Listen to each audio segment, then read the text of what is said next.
and welcome to Bay Sunday. I'm your host, Kenny Choi. We begin with our pitch. If you have a show idea, we would love to hear from you.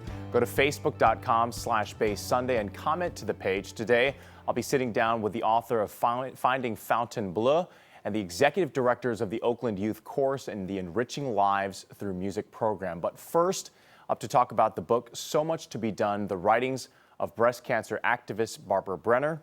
Please welcome Barbara's partner of 38 years, Susie Lampert, and the former communications director of BCA, Angela Wall. Good morning, and thanks for joining us here today. Good morning. Thank you. Tell us a little bit about Barbara. Who was she? What was her message?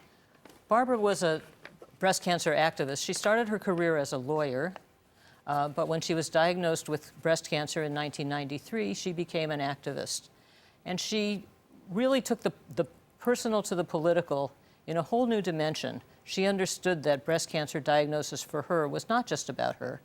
It was about every woman, and there are millions of women who had ever been diagnosed with breast cancer and could never say for the rest of her life, I'm cured. Could never be sure that she wouldn't die of the disease. What made you fall in love with her? She was smart, and she was charismatic. Very. And Angela, you worked alongside Barbara for so many years. Yes. This book, So Much to Be Done. What's the message, and what did you take from the book?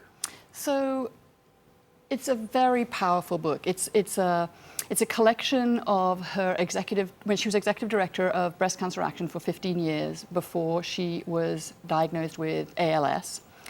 The book is a collection of her columns that she wrote weekly, and then her writings when she was diagnosed with ALS. She maintained a blog to talk about her experiences. And one of the things for Barbara, as Susie kind of said, was, you know, being an activist wasn't about self-interest.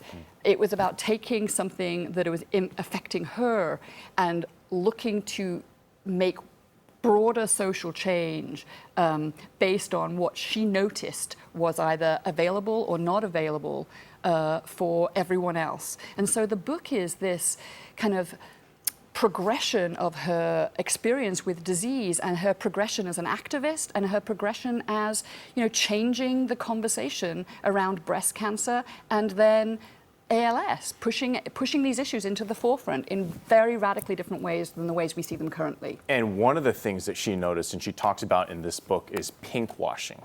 That's right. She noticed very early that people would put pink ribbons on products and on activities, and she wondered where the money went.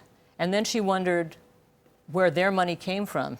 And she coined the term pinkwashing to describe companies that profit from breast cancer or contribute to the creation of breast cancer, possibly through environmental exposures. And she started talking about that very early on, 2002. In 2002, she wrote columns, some of which were published in the Chronicle, called Think Before You Walk, Think Before You Run, and that eventually became Breast Cancer Action's Think Before You Pink campaign, which urged people to ask where the money goes when you buy a product that has a pink ribbon on it.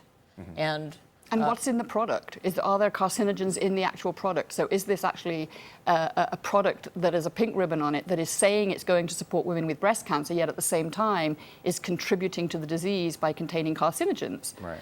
Which is a fabulous kind of profit cycle for those involved. And she demanded integrity. So, you know, it wasn't okay to say you wanted to support women with breast cancer and then take funding from organizations that profited from the disease or contributed to it. And her organization, Breast Cancer Action, completely different from the Susan G. Komen Foundation. Breast Cancer Action takes no money from corporations that either contribute to breast cancer or profit from breast cancer. They're not interested. They can't be bought, and it gives them a lot of independence in the positions they take and the advocacy they pursue. For example, as much as 20 years ago, Barbara was questioning the patenting of genes, genetic mutations called BRCA1 and BRCA2. Commonly known as the breast cancer genes. The breast cancer genes. Myriad Genetics held a patent on those genes. And Barbara said, how can you have a patent on my genes? But no other breast cancer organization would take that on.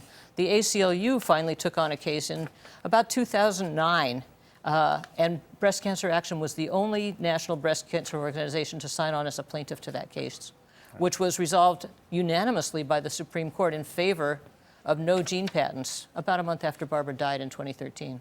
She definitely let her voice be heard. Oh, yes. In this book, it's a guideline, you say, for activists out there, not just for breast cancer. Not just health activists. I mean, the interesting thing is it's an interesting read because she was an incredible writer and speaker, and it's a guideline for people who want to think critically about health issues and take health issues beyond just advocating for the self and looking to make the world a better place for everyone.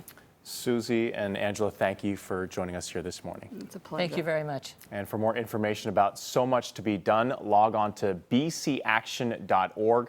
That's bcaction.org. We'll be back with more Base Sunday after this break.